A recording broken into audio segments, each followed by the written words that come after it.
کعبہ کی چابیاں ہوتی تھیں، اور جو ڈپارٹمنٹ کے پاس یہ چابیاں ہوتی تھیں کعبہ کی، اس خدمت کو عربی میں منصب حجابہ کہتے ہیں۔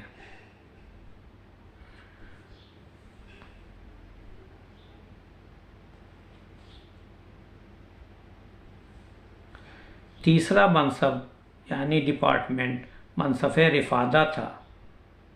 منصب رفادہ تھا یعنی حاجیوں کے کھانے وغیرہ کا انتظام کرنا۔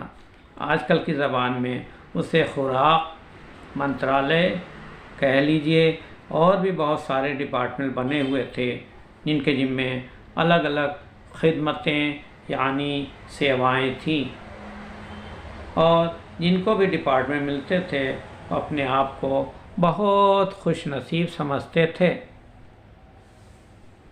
ایک آخری صدی میں ایک بہت بڑا انقلاب آیا۔ بنو اسماعیل علیہ السلام میں یعنی اسماعیل علیہ السلام کی اولاد میں ایک شخص قصی بن کلاب پیدا ہوا۔ بنی خزاع سے لڑ بھڑ کر مکہ کی سرداری چھین لی، کعبے کی ساری خدمتیں اپنے ہاتھوں میں لے لی۔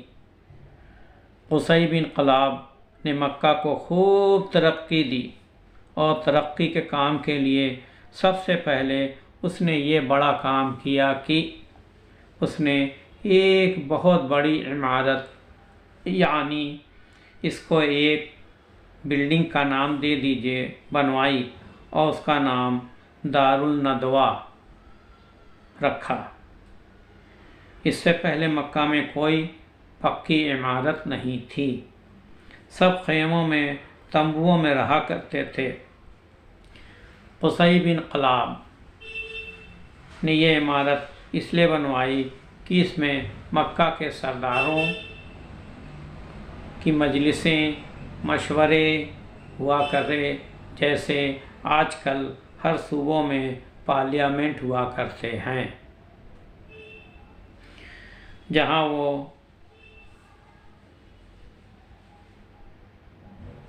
سارے منسٹر بیٹھا کرتے ہیں۔ اس کے بعد قصی بن کلاب نے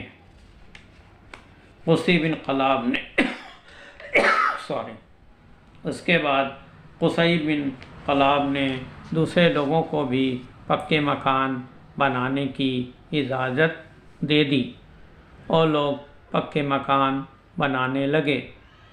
سب سے بڑا کام قصی بن کلاب نے کیا کہ ابھی تک جو حاجی مکہ میں آتے تھے وہ اپنے پیسوں سے کھانا کھاتے تھے۔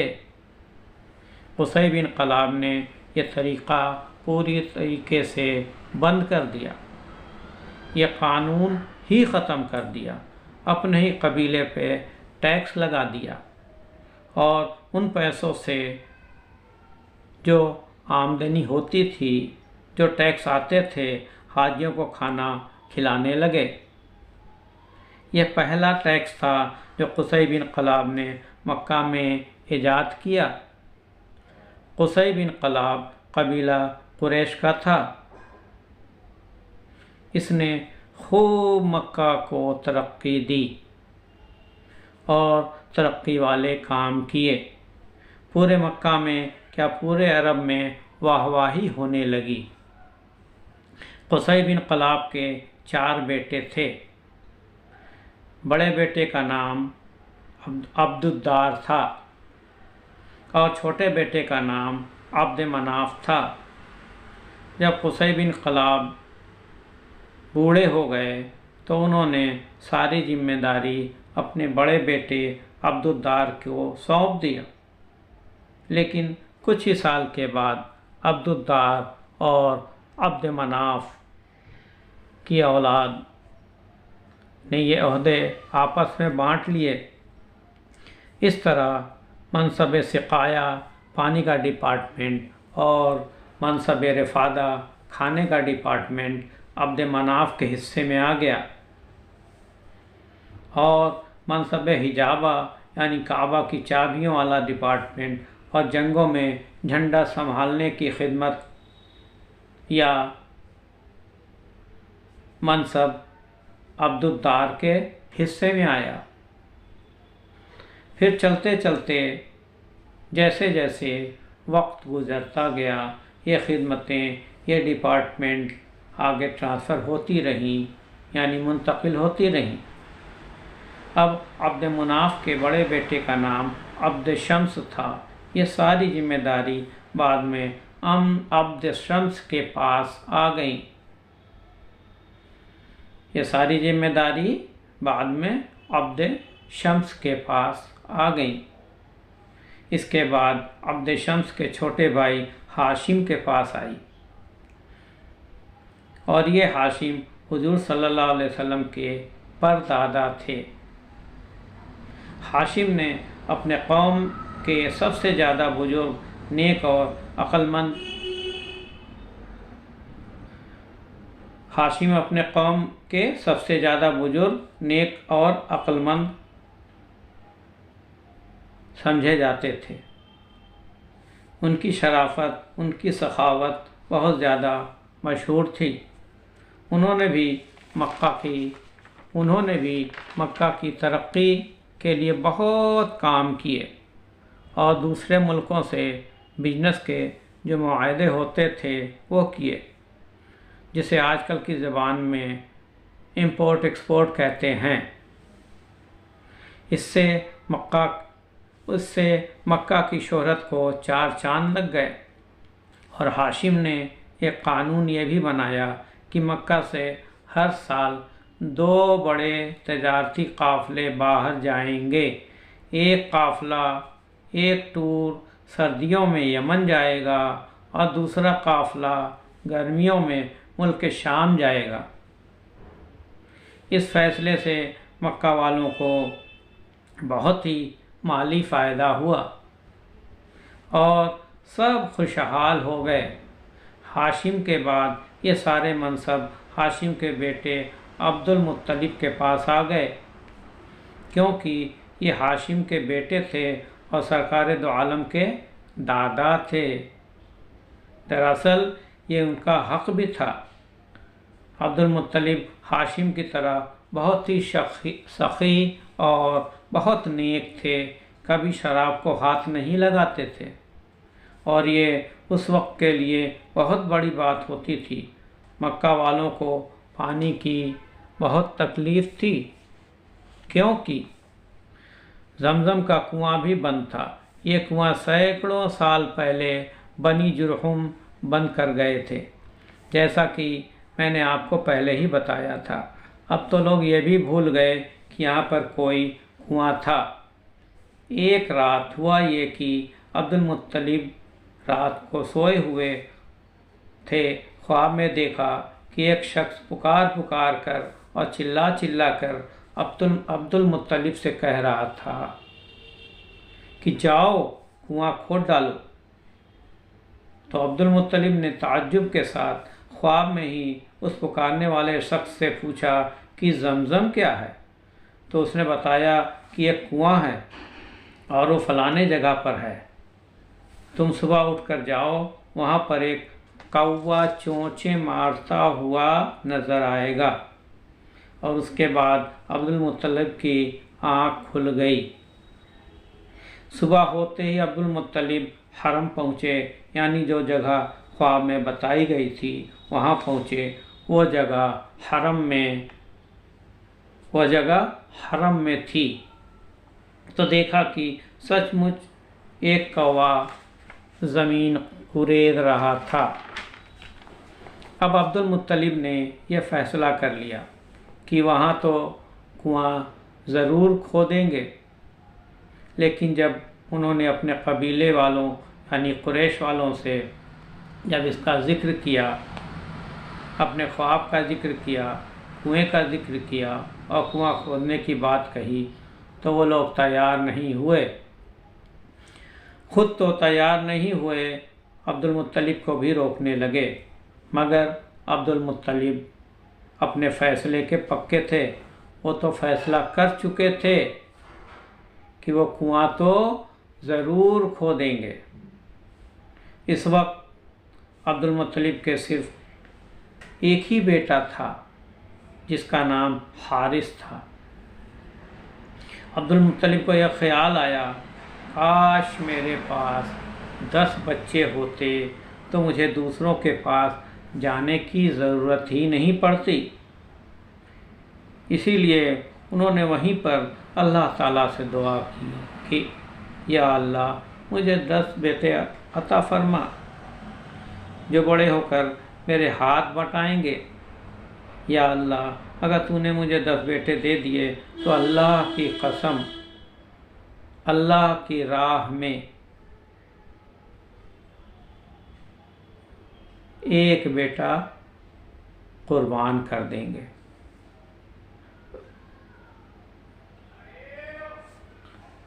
اس کے بعد حارث اور عبد المطلب نے مل کر اس کنویں کو کھودا، لیکن کنواں کھودتے کھودتے ان کو سونے کا کچھ سامان ملا۔ اس کا ذکر میں نے پہلے کر دیا ہے۔ عبد المطلب نے جو سونے وغیرہ ملا اس سے کعبہ کو خوب سجایا۔ پھر بعد میں اللہ تعالیٰ نے عبد المطلب کی دعا قبول فرمائی اور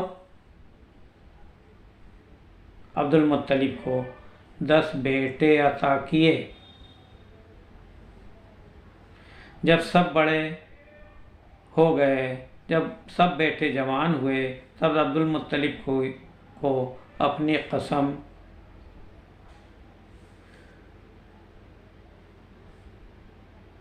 پوری کرنے کا خیال آیا۔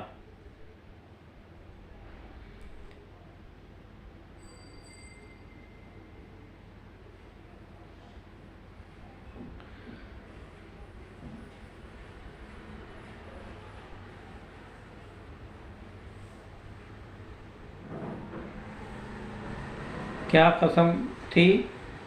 وہ یہ کہ ایک بیٹے کو اللہ کے نام پہ ذبح کرنے کی۔ عبد المطلب نے قسم پوری کرنے کا فیصلہ کیا اور سب بیٹوں کے نام کا قرعہ ڈالا۔ اس وقت جو بھی قرعہ اندازی یعنی چٹھیاں ڈالی تو سب بیٹوں کا نام لکھ کر قرعہ اندازی کی تو اس میں کس کا نام آیا؟ سب سے چھوٹے بیٹے عبداللہ کا نام آیا، اور یہ عبداللہ سرکار دو عالم کے والد تھے۔ تو دوستوں آج یہ محمد سب کے لیے صلی اللہ علیہ وسلم